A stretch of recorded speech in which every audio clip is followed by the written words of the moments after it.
Okay. Oh, hey, didn't see you there. Hey! Hey you!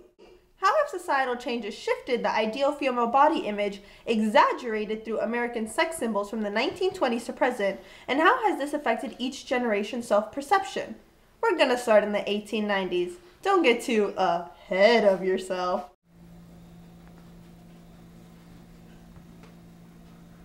Oh, hi! Did you know that the perception of women's ideal body image is constantly evolving as a result of the shifts in politics, domestic roles, and technology of society? This body image is then exaggerated in media through female sex symbols, which in turn creates a negative reaction that has become more prominent in the modern era. Over time, the quintessential body type has changed drastically in the media. From 1880 to 1900, actress Lillian Russell represented the feminine ideal of her generation, even though she weighed 200 pounds. She was considered one of the most renowned actresses and singers of the late 19th century and early 20th century, and was famously known for her beauty and style. She was part of lascivious burlesque shows and also gave lectures and advice on fashion in vaudeville performances. American author Clarence Day experienced watching one of Russell's shows and recalls. She was a voluptuous beauty, and there was plenty of her to see. We liked that. Our tastes were not thin nor ethereal. We liked flesh in the 1890s. It didn't have to be bare, and it wasn't, but it had to be there. During Russell's time period, being Rubenesque was heavily glamorized. In the 1890s, weight determined beauty. The heavier a woman was, the more beautiful she was considered. The ideals of beauty were because of the socioeconomic situation at the time, as well as the fact that there was such a large gap between the rich upper class and the poor lower class. Body type was one of the ways social status was shown. Full-figured, even obese women were considered strikingly beautiful and seen as rich because they had enough money to afford to eat in excess. Women went out of their way to buy supplements and special food designed to increase their weight. An advertisement from the 1890s marketing these types of foods persuaded women into buying their product by respectfully telling the ladies to get plump and to not look like the poor unfortunate woman who stays in the confines of her bedroom, trying to cover her poor thin figure from the gaze of her beloved spouse. This advertisement exemplifies the fact that full-figured women were celebrated and desired during this time.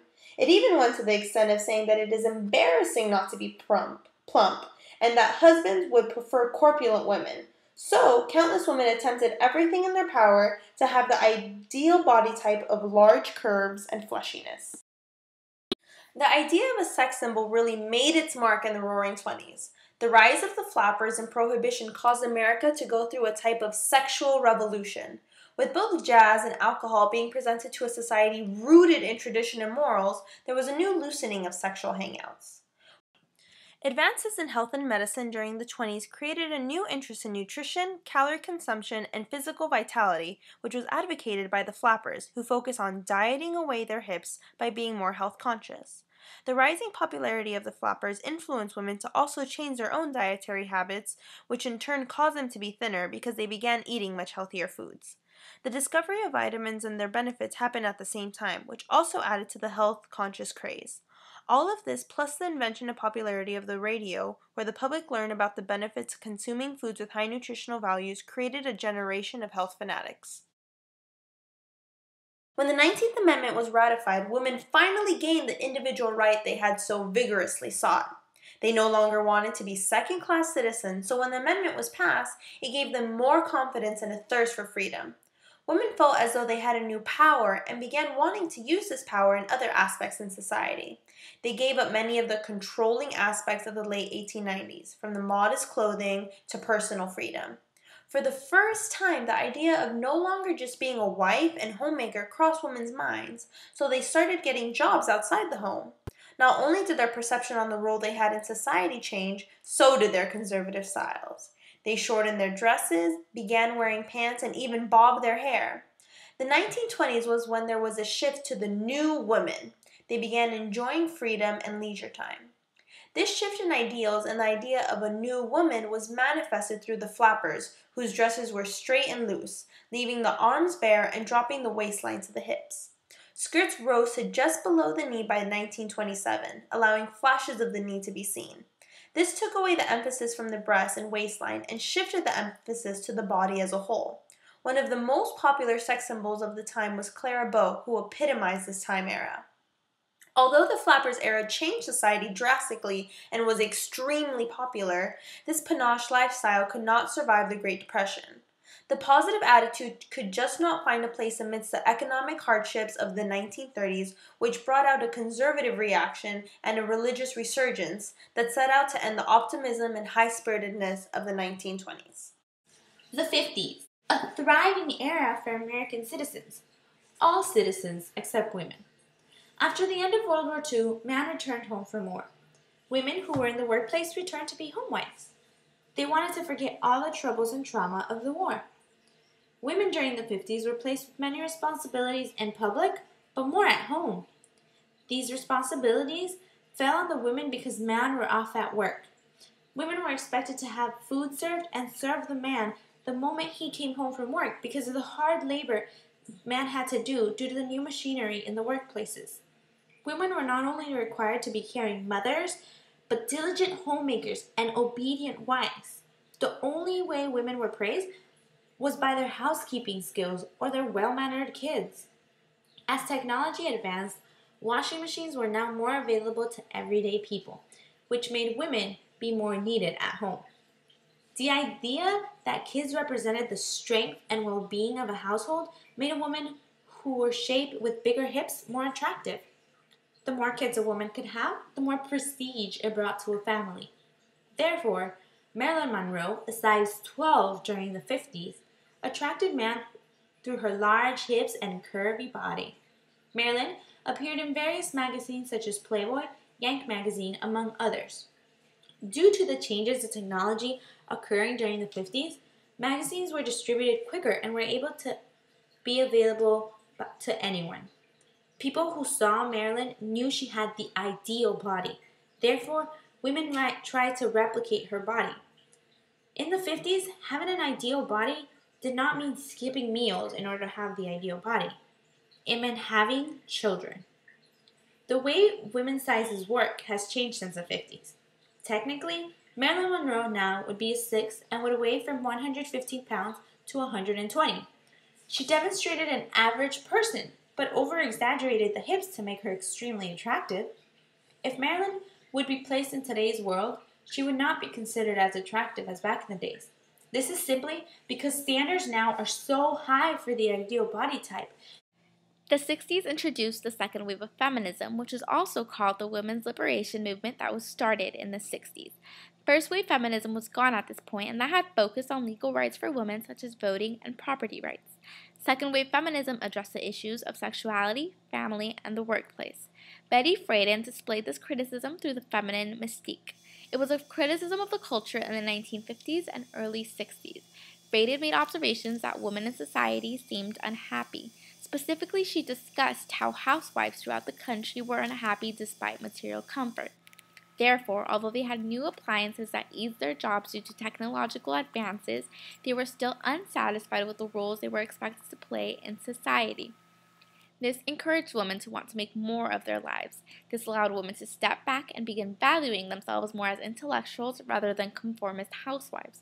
This is further emphasized through the actions women took toward beauty pageants. For several Miss America beauty pageants, women disrupted them and they threw feminine items into what they called a freedom trash can, and among these items were high heels, bras, and makeup. And this was as a symbol of the recognition that models at the time were portraying women not in the way that they wanted to see themselves, but in the way that men and society wanted them to be. Women began to stray from what the portrayals of this ideal body image was, and that was what was presented in the 50s as that curvy figure. Into the late 60s decade, women began to strive for jobs and education. Women gained a sense of independence. Therefore, it was no longer necessary for a woman to have the broad, childbearing hips to be attractive or successful in society. The woman figure began to slim down to a figure that better resembled a boy. Loose clothing was worn so that breasts, waists, and bottoms were emphasized in a provocative way. This change is reflected in models and sex symbols such as Twiggy, who displayed a more exaggerated version of this change. The idea of slenderization started off as a movement that reflected the ambition of women to become more independent and that encouraged them to stray from a figure that portrayed them as individuals whose purpose was to be a housewife or a mother. This change happened because women wanted to portray their image in a way that reflected their ambitions of being someone more than just a housewife at the time. Throughout the 80s era, women began to seek a lot more freedom from all the sexist stereotypes that had been placed in society. Women wanted to become more successful, and they wanted equality in the work field. The idea of feminism let women feel a lot more willing to participate in society, which led them to wanting more wealth for themselves. A lot of women in this era were susceptible to buying and doing anything to make themselves feel better. This is when the idea of being strong and fit kicked in. Women wanted to have a figure of confidence, one that would let them feel as if they were hardworking and worth a lot. There was a lot of focus on a well-shaped body in order to look as if they had self-control and also for people to recognize them, especially because it was an era of attention. But of course, that was only one craze. Young women during this time period were watching television, and the channel that was most probably on was MTV. The creation of MTV in the 80s made it easier for younger girls to be exposed to a new type of woman, a woman that seemed more in control and expressive. The ideal image of this was Madonna. Madonna was very slender, and she was definitely a huge sex symbol for people in the 80s. Her sexual representation really affected young girls in the 80s, especially because they wanted to become more independent.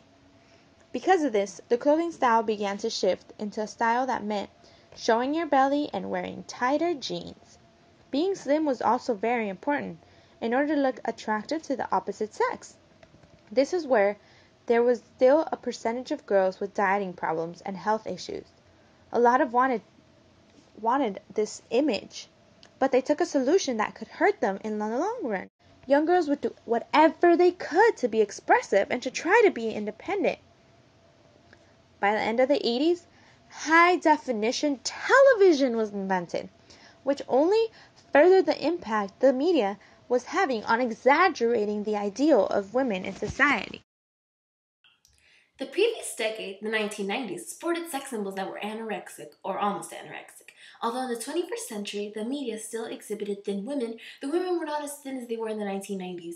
Katy Perry, for instance, is a major sex symbol in today's culture. She is thin, but not stick skinny. She has some curvature. Sure, there is still a lot of glamorization of thin women in magazines and media due to technological advances such as Photoshop. Many women in most recent years have aspired to achieve the body image of the sex symbols in magazines. That image has been altered by Photoshop and other programs. Women tend to turn to eating disorders in order to reach that unattainable body image created with Photoshop. In 2002, it was estimated that from 3 to 10% of teenage girls had problems with either anorexia or bulimia. However, now, some magazines are considering putting labels on the images that state that the image was altered. By doing this, a study shows that women's self-esteem is not affected as much as it would be regularly without the label. It seems as if society is taking a step forward by doing these things. Nowadays, there are many more rehabilitation programs dedicated to help women with eating disorders and restoring their health. The public has become more aware of the dangers of aspiring to have the perfect skinny body, and because of this, there seems to be a pivot turn in society's perception. It can be seen through the sex symbols that stick skinny is no longer in. However, this is hard to grasp because our society is still documenting the past norms, which were that skinny bodies were perfect. We still see the past norms as prevalent in today's society, even though that is still not the case.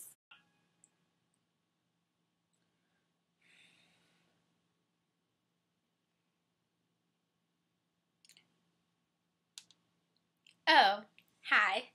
There you are again. Well, let's recap on what we've learned. So, we found that the figure of a perfect body has shifted from one end of the spectrum to the other throughout the past century. This ever-changing shift was caused by societal changes and technological advancements specific to each time period. When the ideal body type was transformed, specifically in the 1920s, 50s, 60s, 80s, and 2000s, the media took advantage of this and exaggerated the ideal body image, which was displayed to the public through sex symbols, which then caused a reaction from women in society.